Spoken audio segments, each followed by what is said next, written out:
Hey, I'm finally reviewing something that isn't British for the first time in about a month. It's another hot hatch, and I missed that mini from last time. 2018 Volkswagen GTI SE. It's a perfectly fine car, I guess.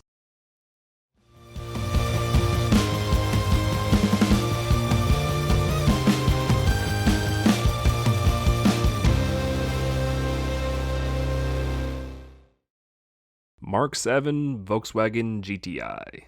It's the quintessential hot hatch, and is currently in its final year as the Mark 8 is scheduled to hit America's shores in late 2021 as a 2022 model. Many have come and gone to take the GTI on, and it still sits proudly on top of the hot hatch heap. In terms of performance, the GTI isn't at the top of the heap for the Golf line, as the Golf R is the performance king, but the GTI has been an affordable performance option since 1976. They've always been subdued in style and have a deep aftermarket to delve into. And honestly, I don't really know how I can add to the vast quantity of Volkswagen GTI videos on YouTube. I'm just a schlub. What can I actually add to the conversation, other than my thoughts on this car? So I'm gonna be brutally honest. It's just meh to me. The Mark 7 GTI is just a fine car. Its biggest flaw is that it didn't blow me away. It's not fast like a Golf R, and it's not neat or interesting like a GTE or GTD. It has some quirks, but all cars do. The shifter is a straight up golf ball. The rear Volkswagen badge not only acts like a handle for the hatch, but it flips up to reveal the normally hidden rearview camera. And much of the underhood warning labels are in French because Quebec. But aside from that, it's just a run of the mill, slightly spicier Golf. Which is a shame because the last car I featured on this channel, the 2015 Mini JCW, was overflowing with quirks and the snarky attitude of a small hot hatch that I'd expect. This is just a car. And while a perfectly fine, good, and car, it doesn't touch on those heartstrings like the JCW did. There are a couple of gripes with the Mark 7 GTI. The 2-liter Turbo 4 doesn't really have torque, and I found myself really having to abuse the clutch to prevent from stalling, which I did embarrassingly several times at the start. I'm probably too used to the shop's 6-liter F350 that requires no throttle input to shift, or my Saturn Ion from years back that pretty much was idiot-proofed, and as long as you rode the clutch just a little bit, it would not stall. But yeah, I struggled with this one like an idiot. The seats are just a little too tight for my big butt, and the owner says that his friends simply didn't fit in them comfortably. Which is honestly not surprising for a Volkswagen product. Again, 2015 Mini JCW, the seats were big guy friendly. And like the Ford Fusion from a couple years back, the center stack is huge and it crowds my right knee. For someone who's been struggling with a knee injury this year, this got uncomfortable really quick. But aside from that, the Mark 7 GTI is just a fine car. Transition. I may have mentioned my Mark III 2-liter Jetta from college in the past, but that car was a death trap that had electrical issues after electrical issue.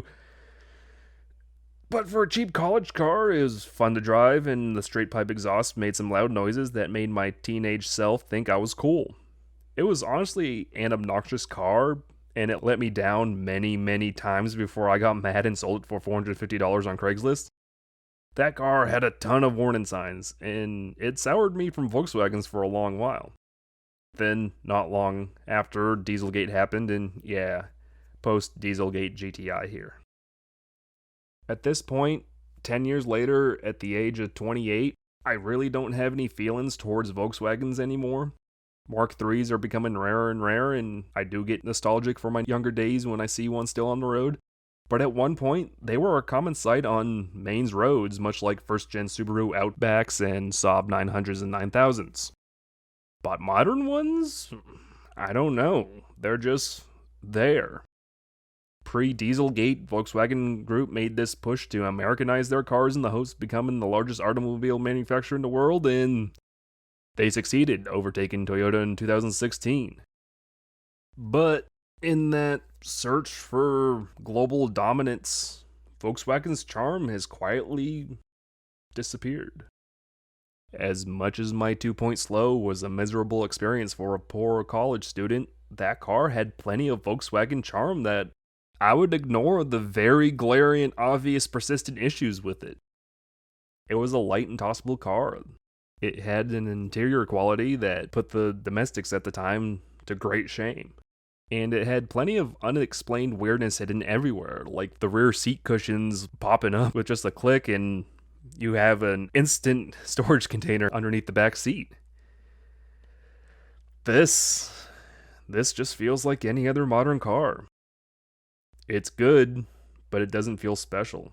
It just feels like it's missing something. The Mini, that felt like a unique experience. Again, this just feels like a slightly spicier Golf. It doesn't have the power of the R, it doesn't have the talking points of the e-Golf or the diesel Volkswagens. Make no mistake, this is a good car, but in this day and age, you really have to try to find a bad car. Without that extra V-dub charm of previous models, the Mark 7 just feels like any other car on the road. A funky golf ball shifter isn't charm, it's a lame attempt to look quirky again.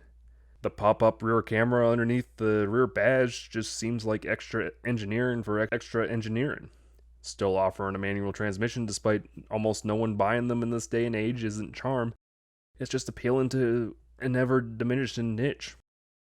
This car's biggest crime is that it's just good, not great. And when everything's good, you really have to stand out.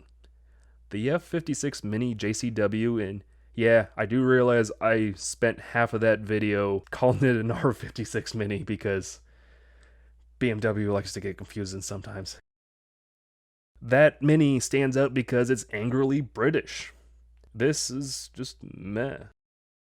Hopefully the Mark 8 does a better job at standing out because honestly, the more I think about the Mark 7 GTI, the less it leaves a mark on me. Which is a shame because I really wanted to like this car more. I don't dislike it, but I just wasn't wowed with it, and I've honestly, as time has gone on, I've quite honestly forgotten my experience with it. It may be your cup of tea, so yeah, go ahead and yell at me in the comments. But the 2018 Volkswagen GTI SE is simply a fine car, nothing more, nothing less. I really wish it left more of a mark on me, but I can't lie to myself here. It simply didn't. It was just a car. That's all I got for today, folks. Have a good day. Thank you once again for watching another episode of Wookie Drives. Thank you so much to Matt of Nashville, Tennessee for letting me drive this GTI for the show. He's a motorsports photographer, so check out his photography and shenanigans with his Twitter and Instagram, which I am linking on the screen. If you'd like to check out my own shenanigans, check out my own Twitter and Instagram at WookieAutomoTV. Go to facebook.com/wookiedrives for channel updates. And to submit a car for the show, feel free to email me at wookiedrives@gmail.com. I'm specifically looking for cars in and around the Charlotte-Mooresville area. Be sure to give the video a like, share with all your friends, drop a comment with with some feedback, yell at me if I got a blaring detail like the R56 F56 Mini. I still don't forgive myself for that. And please subscribe for more Wookie Drives like these. Thank you so much for watching and have a good day.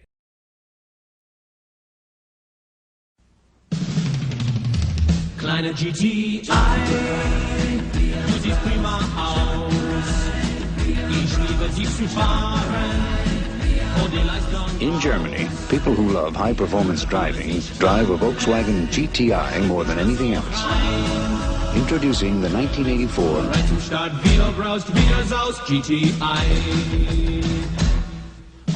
GTI.